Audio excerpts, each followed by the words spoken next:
my final series of Keeping Up With, the online conversation series where I keep up with your favourite public figures' mental well-being during COVID. And today we're going to be interviewing Zeze Millz. She is a cultural commentator. Everyone has heard about her. She's doing great things for the culture, speaking her mind and empowering many people. So I'm really, really excited to be ending my series with Zeze. And so I want you guys to comment how you guys are feeling. Let me switch on the comments actually. Comment how you're feeling. It's nice to see everyone tuning in. So leave me some comments. How are you feeling about today's interview? Are you excited? And let me know. So for those who are not aware, this whole Keeping Up With Me series was created during COVID, just for me to speak with people and just keep up with their mental well-being and see how they are, how they're coping mentally, and to also share some tips. And so it's done amazingly so far. I think I've interviewed almost 19 people so far, which has been amazing. So we're going to wait for Zeze to join, and once she's joined us, we can get started. But how have you guys been finding the interviews? Let me know. And it's nice to see you all joined in.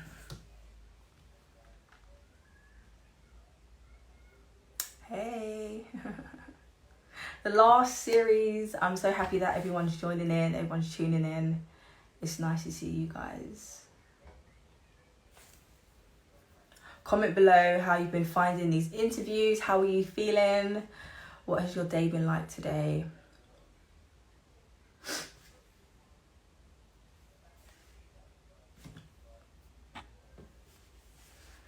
Hey Kat.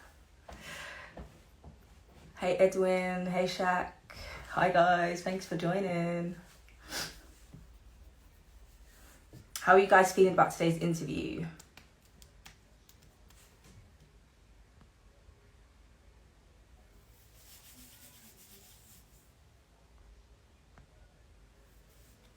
I'm waving at you guys. Thank you for joining.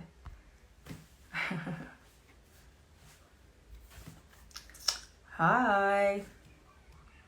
Excited. Thank you, Shaq. Guys, let me know how you're feeling about today's interview with Zeze. Most of us know that Zeze is a very opinionated person. She has grown her platform based on her opinions and sharing her thoughts on certain topics. She originally started off from Headscarf Diaries. Then this went on to interviewing people and hot topics. So I believe she's done really, really well in her career. So today we're going to speak to her a bit more about her career, how her career may affect her mentally, especially with being in the public figure, in the public eye, should I say. So let me know how you guys are feeling, and Zeze will be joining us soon. Hey Tin, hey Daryl. Thank you. Do you guys have any questions? How have you been finding the interviews? Hi Tiff. It's nice to see you guys joining. Right, I'm going to request Zeze. Thank you. I'm glad you're loving them.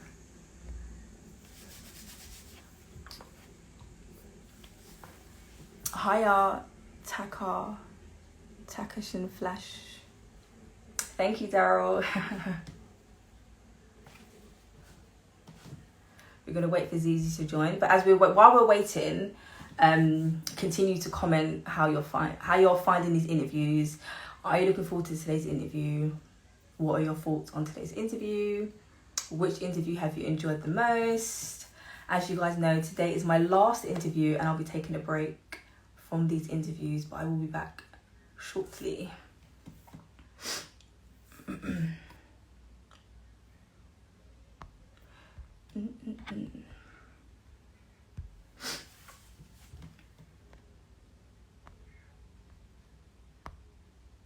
How's your day been, everybody?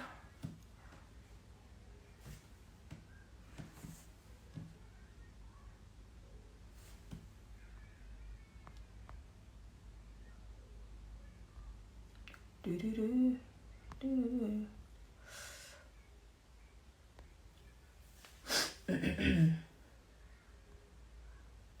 Right, I'm just gonna look for Z. Oh. Right, Zeze has joined us.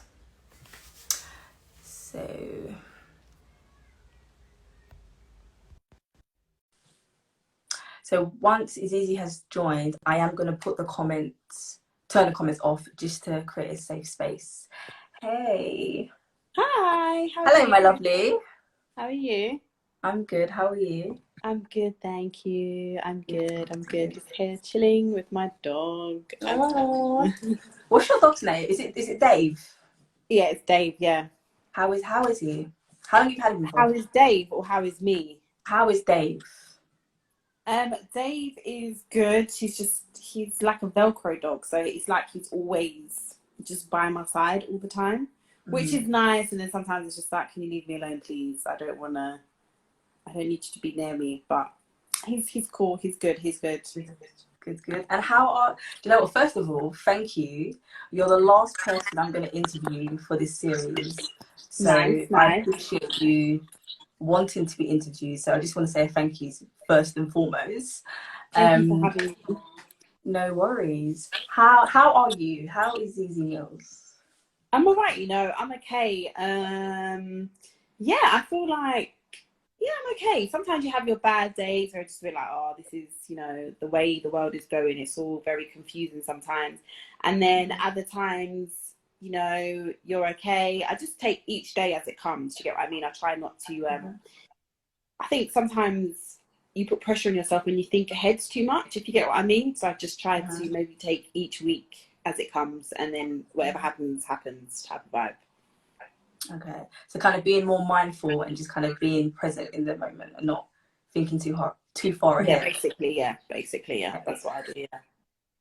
Congratulations on being verified on your Instagram. Oh, thank you.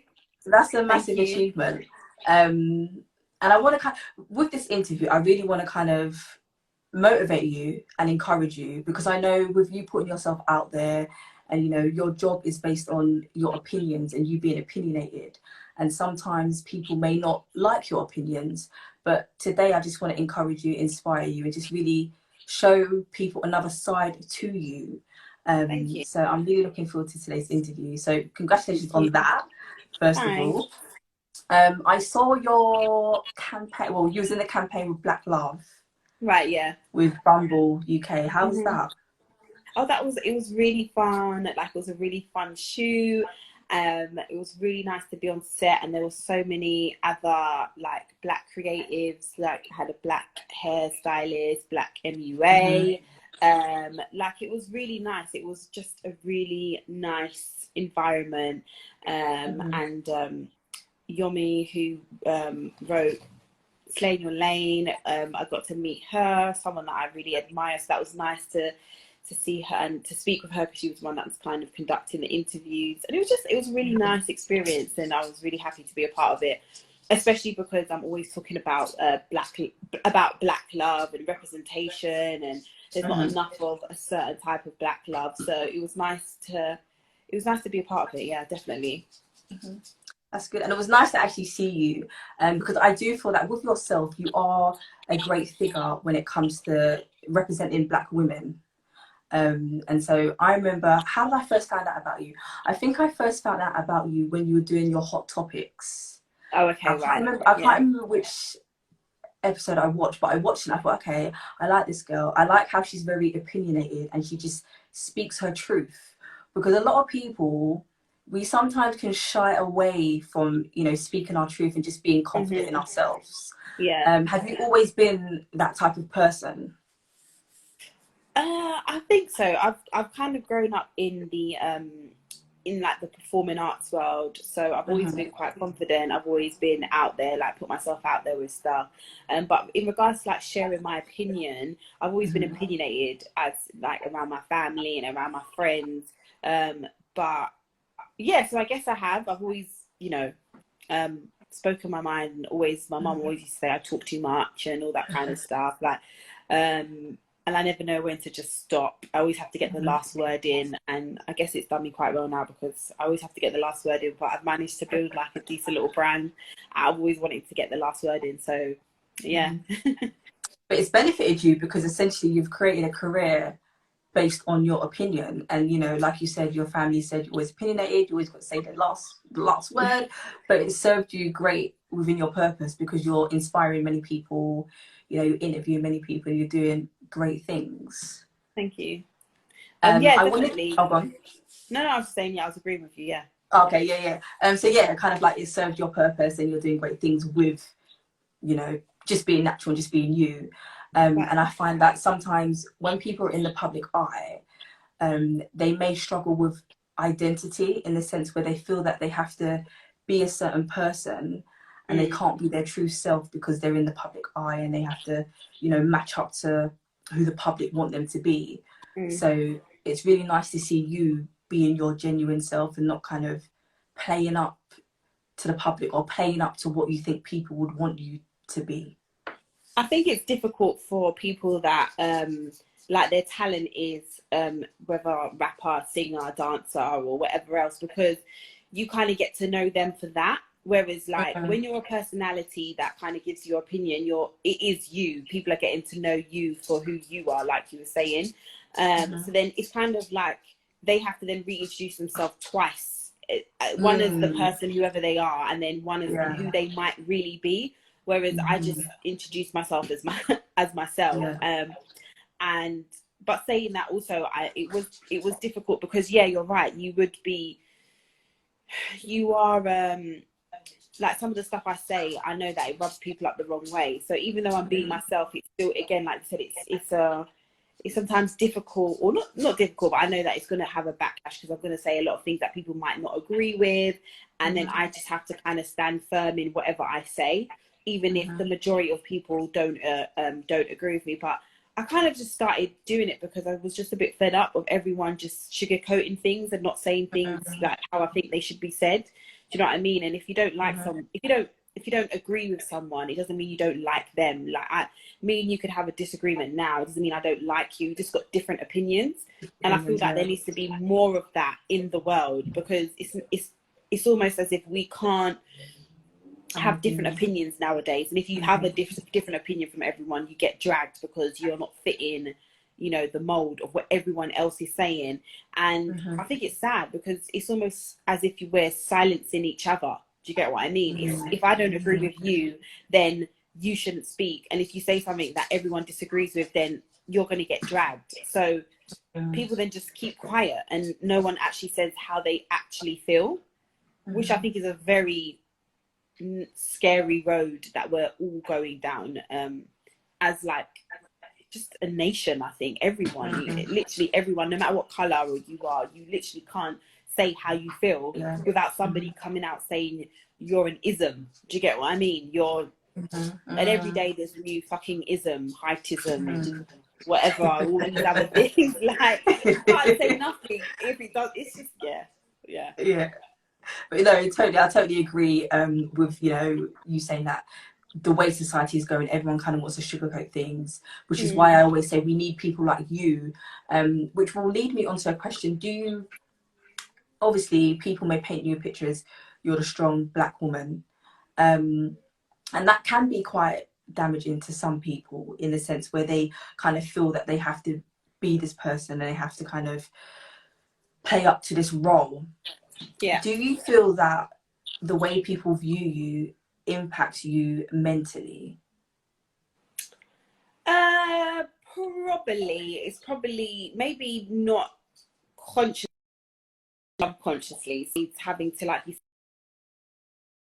said, appear strong. But as I've got more comfortable within myself, I don't care. Like if I want to come, I've started to not care. Like when people say, if I might end up sometimes, or a lot of times, sometimes I end up in you know, the comments of maybe the blog page, and I might say something, and then someone says, "Oh, you're triggered," and I'm like, "Yeah, I am triggered because I'm a human." Emotion of that if you're triggered by something, that means you're weak, or you don't know how to control your emotions. You know, we're all emotional creatures. Do you get what I mean?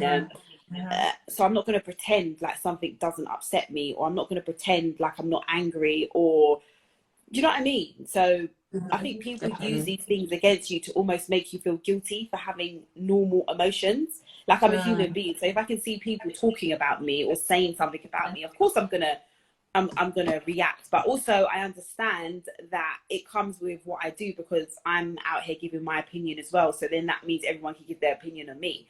Doesn't mean I can't get upset about it. But yeah, sometimes it does. Sometimes I might have a good little cry, depending on how, you know, annoyed I am, or how frustrated I am, or how upset I am. And I don't think there's anything wrong with that, to be fair.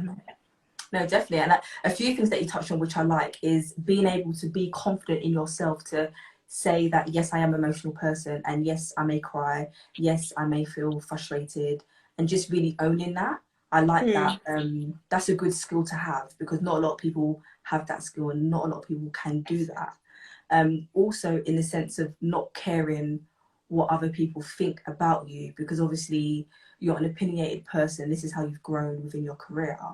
Has that kind of changed over time? So when you first started, did you find that you were caring a lot more about what other people thought of you, or is that something you've kind of had to? Actually, I think it differs depending.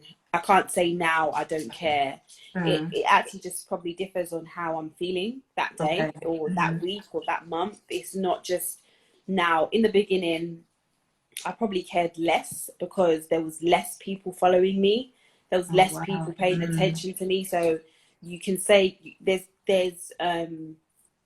less repercussions, if you want to put it, or there's less pressure, or there's less opinions that come back to you of you being wrong or you being right.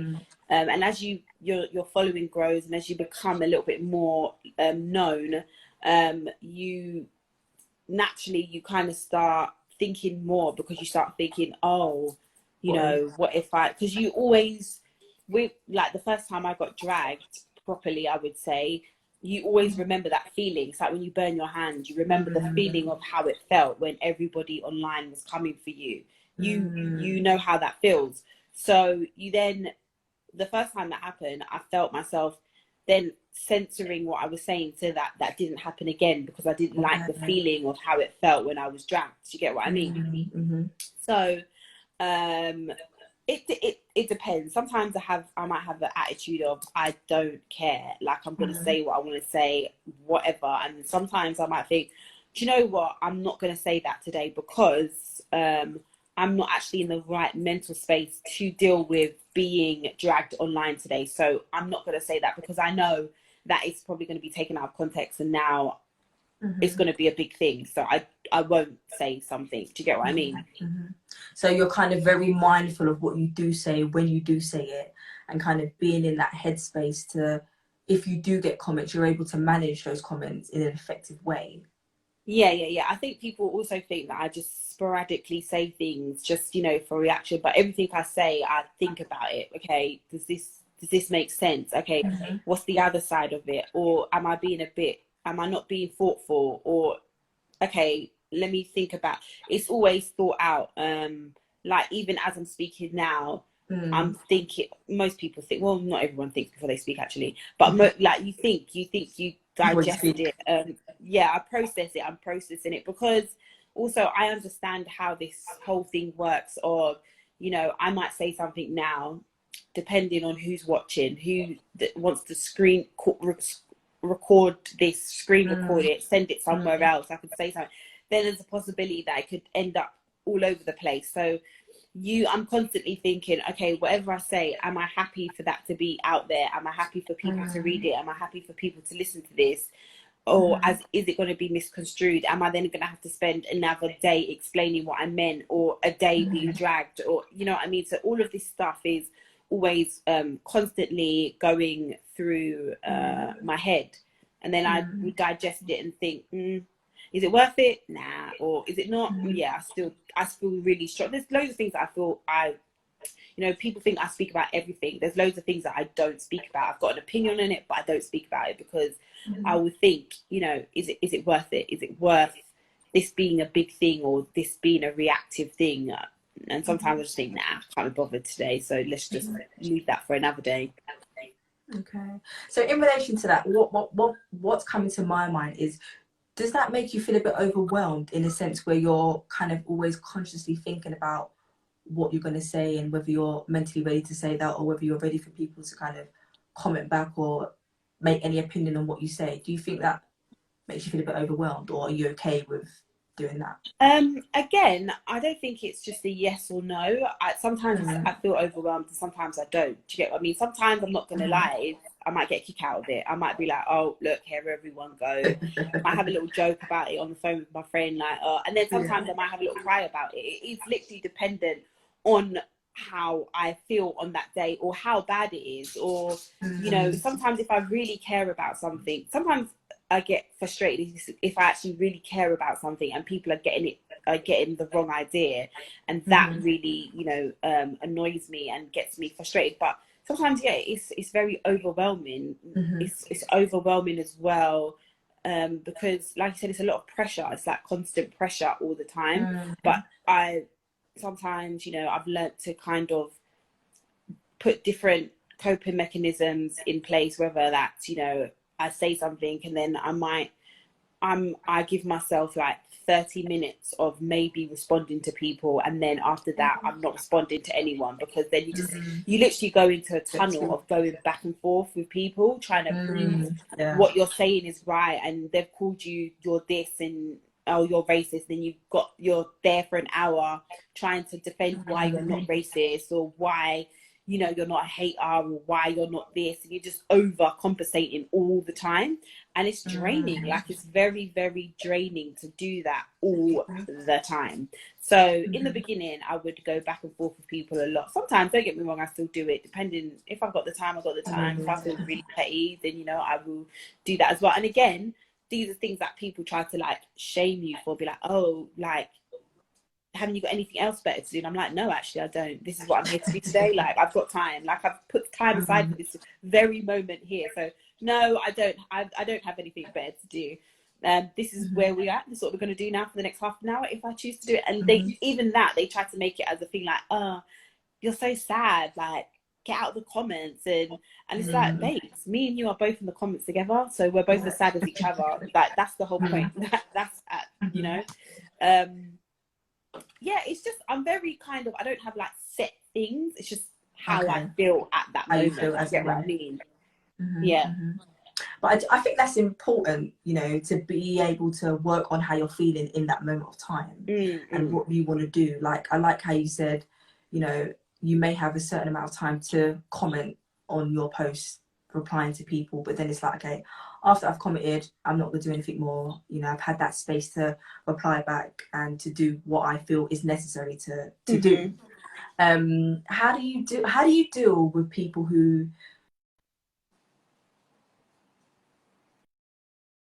sorry, you cut out. Yeah, sorry. How do you deal with I know your job is very based on your opinion, and you're always, you know, sharing your opinion, whether it be good or bad. How do you deal with people who say negative things to you, or troll you, or kind of make you feel like what you're doing is not the right thing to do? How do you deal with that? Do you know what? Sometimes, most of the time, I just have a little vent, if I'm being honest with you. Or sometimes, sometimes it's so ludicrous that you just laugh. So sometimes I get people in my DMs. The other day I had someone in my DMs and they was like, oh, you're such a dumb bitch. I hope you get hit by a bus or something like that. And then they were just going on, and they just kept going on. And sometimes most of the time I don't reply, but if they catch me at a good time or catch me at a time, because what happened was this person, they kept messaging me. So it wasn't that wasn't the first time. And they kept messaging me like every other day, saying something like, I hope you get hit by a bus, or you're such a dumb bitch, or you're this or that. And then the last time I just like, they said, oh, you're such an attention seeker or something. I just hope the bus hurries up and hits you or something. Wow. And then I just replied back, and I was just like, because before that, the person had messaged me that they really liked me. And so I thought it was quite funny. So then I said, how did you go from because they said something like they wanted me to sit on their face. I said, how did you go from wanting me to sit on your face to now you want the bus to come and hit me? Like, where did we go wrong? Like, what happened? And then he was like, they just kept going, like, hurling abuse. And I was like, do you know what? I said, have you finished? Because I'm about to block you. So if you've got anything else to say, you can get off your chest now. But after this, I'm blocking you. Do you, like, get everything off your chest? Yeah. And then as they were typing, I just, like, blocked them. But this is, like, every week I will get something like that in my DMs, depending on what's happened, sometimes every other day. And those type of things, that makes me laugh. And then sometimes what you would think would probably not make you laugh, like I might go in the blogs, they might say something, a comment in the blogs would probably irritate me more than the person saying, I want you to be hit by the bus. Do you get what I mean? It's just, you know, so, and then when I see those type of things in the blogs, I either respond, or sometimes now I just don't respond. I don't respond, or if I feel like I have to say something, I'll say something generally, and then I won't respond to people in the comments, because again, that becomes draining. And what I've also started to, oh my gosh, if you see this big fly that is it's like a fucking daddy long legs, but it's massive. What is it, a spider? No, well, okay, tell me if everyone else knew this, or you've got the comments turned off. I didn't know that a daddy long, I'm gonna sound so dumb, I didn't know daddy long legs was a fly. I just thought it was a spider. It's not a fly, daddy long legs don't fly. They fly. I googled this the other day, and they fly. Oh, I'm the only one that thinks. No, I don't think that's a daddy long legs then. They do. Listen, I googled it the other day. I said to somebody, this is a daddy long legs. I said, I thought daddy long legs, and I said it's flying, and they was like, yeah, daddy long legs is a fly. I thought it was a spider. Okay, let's put on the comments. I thought it was a spider as well. Okay, guys, is a daddy long legs a fly or a spider? Because I think it's a spider. I've never seen a daddy long legs fly. Let's see what people say. I thought. Let me Google it. It's not. I'm sure it's a. Is a daddy long legs a fly or just a spider? People are laughing at me because no, I'm pretty sure I googled. See it, look, fly. It's a fly. Yeah, it's a fly. It's a fly. I didn't know that. I didn't know that it was a fly. Spider. So everyone's saying a fly. It's got wings. It's a spider that's got wings. So wow. And I just saw one big old one just now. I don't know where it's gone. Wow. Anyway, we learn something new every day. Anyway, we learned something new. Thank you, guys. Okay, so going off of that then, for me, I hate when people kind of troll other people, especially when you're doing something that, you know, you enjoy doing and it's your purpose, and you want to grow from what you want to do. I just think I think people who comment negatively on others, it's something more based on what they're going through rather than what you're actually doing. So for me, it's always good to have that kind of approach in things when you kind of look at when people comment and have something to say about yourself. I think it's a bit weird. I think it's difficult for me sometimes though as well, and that's why sometimes I don't get too like annoyed, because I think a lot of people think I'm negative towards other people, so then they think, well, if you're negative, then we can be negative towards you, which so I understand that there's that perception of me, so that's why I sometimes just think, okay, well, you know, I'm giving out my opinion, people can give out their opinion, but I usually give out an opinion because I feel something is wrong. But do you feel that you're negative to people? Because I don't get that vibe. I don't feel that you're negative towards people. But I think people do, because I think automatically people think if you're saying something bad, then it's negative. If you say, I don't like this song, it's like, oh, it's bad energy. Why are you being negative for? And it's just like, I don't like the song. Like, I just don't like it. Am I not allowed to like something? Or I don't really like how that person handled that situation. It doesn't mean I'm bad vibes or I'm negative. It just means I don't like that thing at the moment. But it's only negative when the masses don't agree with you. If everybody thinks that something is bad, then you're speaking the truth. If it's against what everybody else is saying, and you and maybe a few other people don't think something is good, or you don't agree with something, then you're being negative, then you're being a hater. But if everybody else, you know, thinks it's bad, then it's, yeah, Zeze's always chatting the truth. And it's just like, no, I always chat the truth. It's just this time you've decided to agree with me. Do you get what I mean? Yeah, definitely. But like I said, I don't find you negative. I think maybe what it may be is maybe your approach, because you're so carefree. I would say you're carefree in the sense where when you interview people, when you speak about topics, you just speak, you know, you just speak from the heart, and you just say it how you want to say it.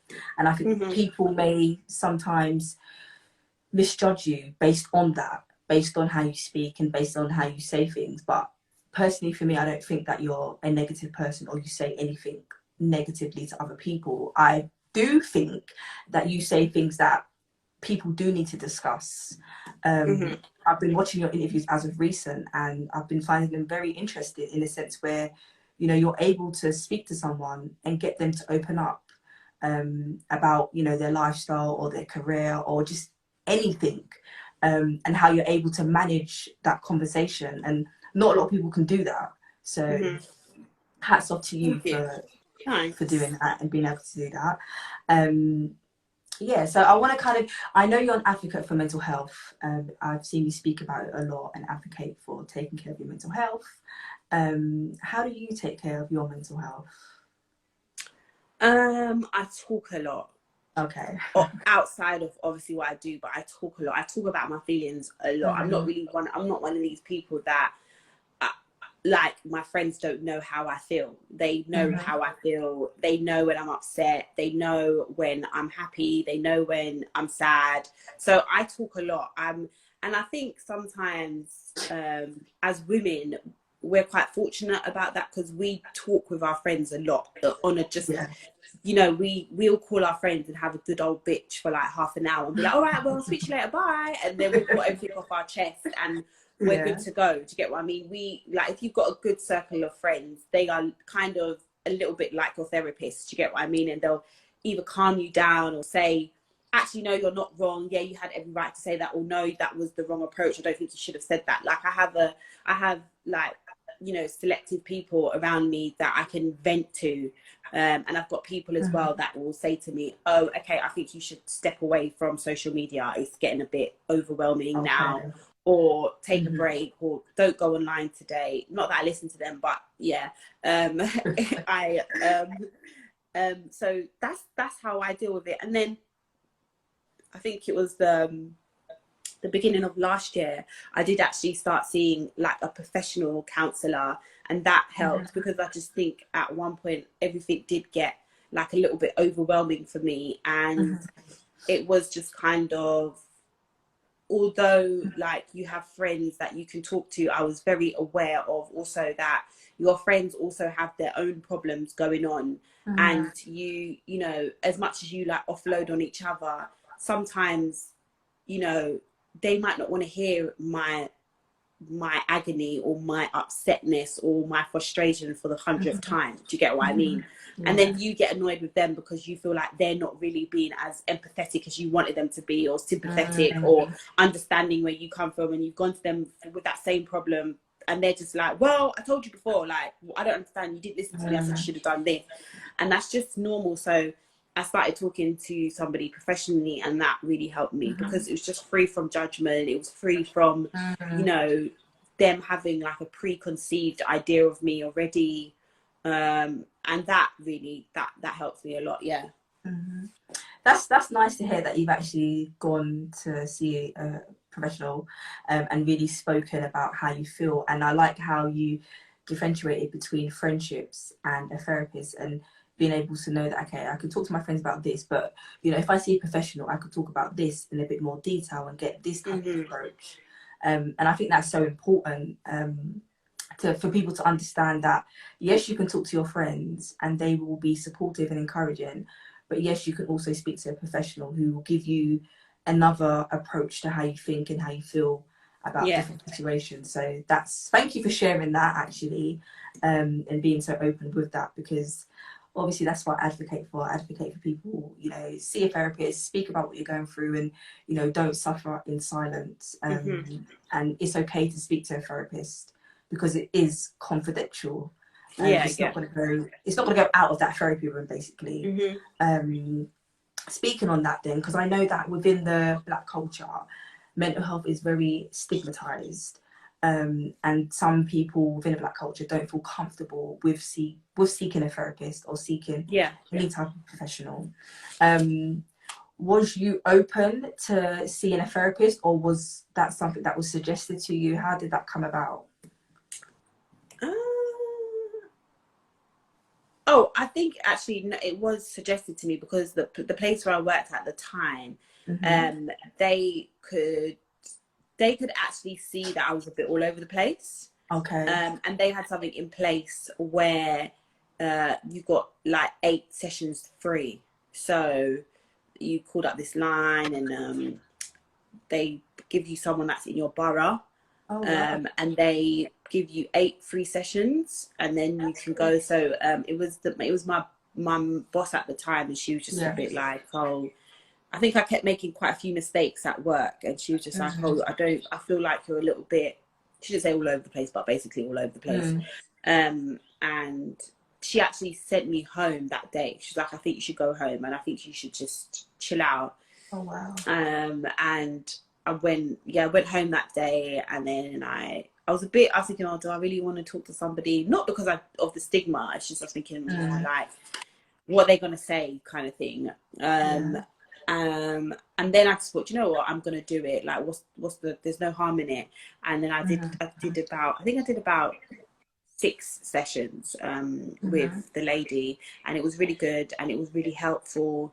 And I definitely would just recommend it to people because it's just good to talk to someone, like I said, just free of judgment and free of, you know, having to kind of appear strong. Because like I was saying, even with your friends, so even though you can be very vulnerable with your friends, after a certain point, there is a time when your friends start thinking, is this girl dumb? Like, especially, I'm sorry, I think that, like, if my friends keep coming to me with the same problem, and I'm like, at this point, there's something going on here. Like, we've all told you this is dumb, or what you're doing is dumb, or because I've got very frank friends. They don't sugarcoat anything. Like, if I'm being like, they'll say, well, the reason why this is happening because you keep putting yourself in this situation. Why are you putting yourself in this situation? That type of thing. Or, well, have you, you know, and you sometimes you don't want to seem weak to your friends as well.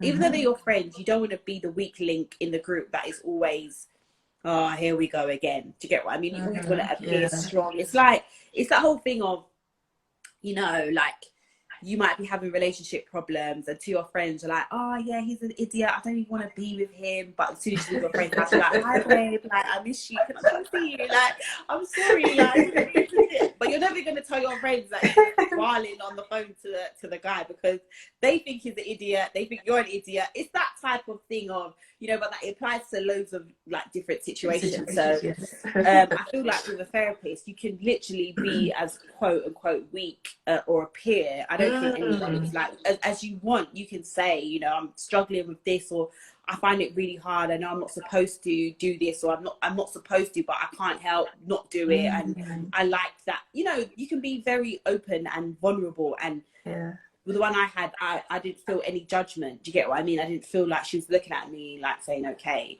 Like, I'll tell sometimes as well, stuff online, I've told friends, you know, this is how I feel. And they might say, oh, just come offline. And it's easier said than done because this is something that I'm attached to. This is something that I care about. So it's hard for me just to come offline and detach myself from it, because I'm then thinking, okay, while I'm offline, what's happening? Am I getting dragged more? Is there more? So all of these things are like constantly going through your head.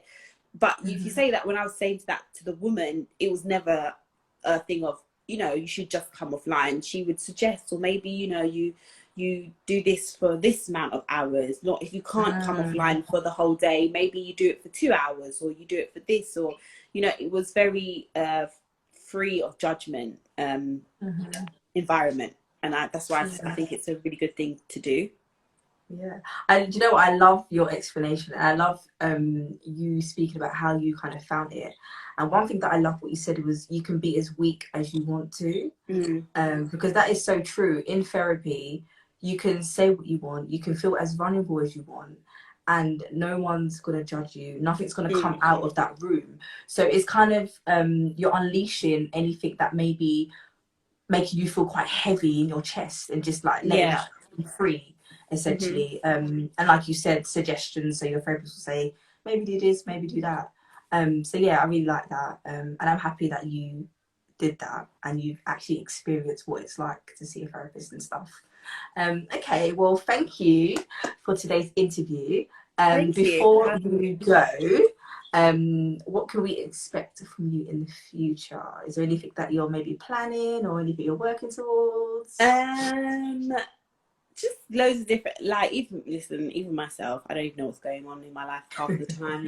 I just whatever happens to get email, oh, this looks like a great opportunity, let's see, figure, like, yeah, you know me, I'm very real. I'm not gonna I'm just growing the brand of Zeze Millz, and kind of whatever happens. I can only hope for the best.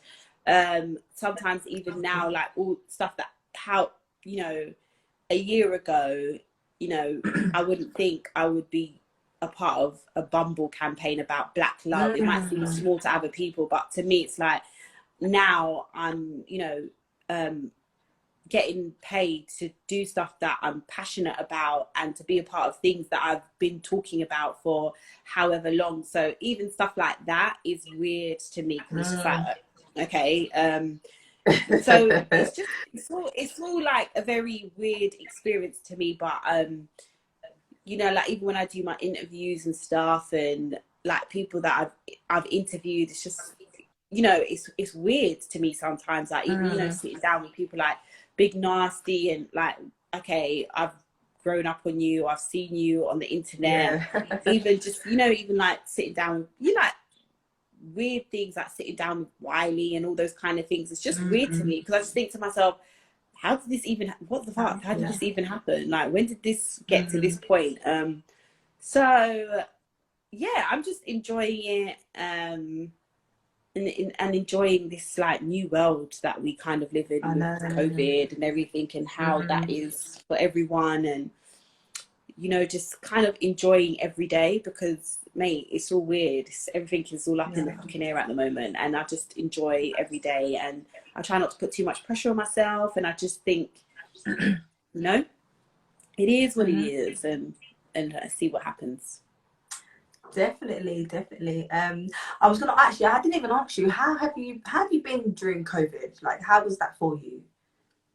In the beginning, it was really difficult for me, because I live on my own, so it was really difficult, kind of just not interacting with people as much. And I don't think you realize how much you interact with people. Even like, just at one point I missed getting on the train and just being around, seeing people, and like not being barged, but being barged, and that feeling of I get off the train, because why are you pushing me? In a weird way, I missed it, because I was like, now all I do is I get up, I take my dog for a walk, and then I'm in the house. And then if I decide to go for another walk, then I get to maybe see people at my corner shop and stuff like that. But even if you go to work and you don't talk to everyone at your workplace, but with me it was even difficult, because I had a really nice working environment, so we would be constantly laughing, constantly sharing, constantly talking about loads of different things. You kind of miss that everyday interaction. So in the beginning I found it really hard, and then not to mention all the scaremongering that they was doing. So every day I thought I had COVID, every day I thought I was going to die the next day. So it was just like anxiety on 100 all the time. To the point of like, I would have to listen to relaxing music, because I'd be like panicking all the time. Oh my God, my throat, my back is hot. I had one friend that literally every day she got a call from me like, basically I'm finding it really hard to breathe. Like my chest feels really tight. And she'll be like, Wow. oh, for fuck's sake, you haven't got COVID. Like, chill out. And I'd be Mm. like, no, I think I have. It's definitely, it's here. And that was me like every day for a good like month, I would say. And then, you know, you kind of, and then I had to again put coping mechanisms in place, and I muted COVID on Twitter. I muted the word COVID. I muted the word coronavirus. I muted loads of stuff on Twitter because you would just constantly just see things. And then I got into this bad habit of looking at the daily figures of deaths, of new cases, and I stopped doing that because I was just like, oh my God, it's gone up from 500 to 700 people have died today. 1,000 people have died today, and it was getting too much. So now, I don't even, in a weird way, I don't even remember. I do know that COVID is happening still, but I feel like we've got so used to it that it's not a thing. Apart from when you start getting a sore throat, you just think, oh my God, it's coming. Like I said the other day, me and my friend was talking about something, and I was like, I'm sorry, I just think something dodgy's going on. And we was explaining. The next day I had a sore throat, and then I voice noted her, and I said, oh, do you think I've got COVID now because I said it was a hoax? And she was just like, yeah, probably. And then we both started like laughing. And I was like, it's karma because I said that I think something dodgy's going on. But now you just have to laugh. Not laugh, but you just have to take everything in your stride and not take everything so like serious, and just be thankful for, you know, every day. Do you get what I mean? Definitely.